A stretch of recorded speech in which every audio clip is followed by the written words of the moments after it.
Praise the lord. ఈరోజు మేము మీతో పంచుకోవాలనుకుంటున్న అంశం, ప్రభువైన యేసుక్రీస్తు వారి జీవితంలో గెత్సేమనే తోట నుండి గొల్గోతా వరకు జరిగిన ప్రతి ఒక్క సంఘటన ఈ శ్రమకాలపు దినాలలో మనమందరం మరొక్కసారి జ్ఞాపకం చేసుకుందాం. యేసుక్రీస్తు ప్రభు వారిని బంధించిన దగ్గర నుండి సిలువ వేసేంత వరకు, అనగా గెత్సేమనే తోట నుండి గొల్గోతా వరకు జరిగిన ప్రతి ఒక్క సంఘటన అన్యాయమైనది. లోక పాపములను మోసుకుని పోవు దేవుని గొర్రెపిల్లగా వచ్చిన ప్రభువు వారు అన్యాయపు తీర్పు పొంది కలువరి సిలువలో మరణించారు.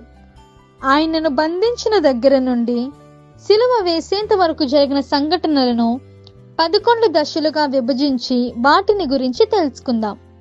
అందులో మొదటి దశగా ప్రభువైన యేసుక్రీస్తు వారిని బంధించడం. గెత్సేమనే తోటలో ఆ రాత్రి ప్రాముఖ్యమైన సంఘటనలు జరిగాయి. ప్రభువైన యేసుక్రీస్తు వారు మరియు ఆయన శిష్యులు అక్కడ ఉండగా, ఇస్కరియోతు యూదా తనతో వచ్చిన సైనికులతో మరియు బంట్రౌతులతో గెత్సేమనే తోటలోకి వచ్చాడు. యూదా తన తోటి సైనికులకు చెప్పాడు, నేనెవరిని ముద్దు పెట్టుకుంటున్నానో ఆయనే ప్రభువైన యేసుక్రీస్తు వారు. తరువాత యూదా ప్రభువైన యేసుక్రీస్తు వారి దగ్గరికి వచ్చి, బోధకుడా, నీకు శుభము అని పలికి ఆయనను ముద్దు పెట్టుకున్నాడు. ప్రభువైన యేసుక్రీస్తు వారు ఆయనతో, ముద్దు పెట్టుకొని మనుష్య కుమారుని అప్పగించుచున్నావా? నీవు చేయవలసినది చేయమని ఇస్కరియోతు యూదాకు జవాబిచ్చారు. ఇంతలో సీమోను పేతురు దూరంగా ఉన్నప్పుడు ప్రధాన యాజకుని దాసుడైన మల్కును చూసి కత్తితో అతని కుడి చెవిని తగనరికాడు.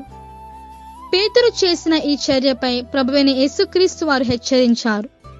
కత్తి వరలో పెట్టుమని చెప్పి మల్కు చెవిని ముట్టి స్వస్థపరిచారు.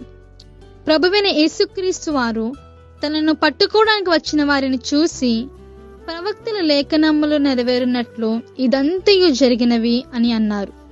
ఆయన మాటలు వింటున్న సైనికులు ఆయనను బంధించి తీసుకుని పోయారు. ఈ సమయంలో శిష్యులందరూ ఆయనను విడిచి పారిపోయారు.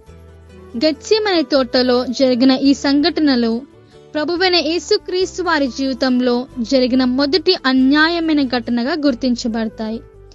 ఈ మొదటి దశగా మనం ఏం నేర్చుకోవచ్చు అంటే, ప్రభువైన యేసుక్రీస్తు వారి జీవితంలోనే అన్యాయం జరిగింది. ఈ తాత్కాలికమైన జీవితంలో ఈ లోకపరమైన మనుషులతో ప్రతి దినం ఏదో ఒక సమయంలో మనకు అన్యాయం జరుగుతూనే ఉంటుంది.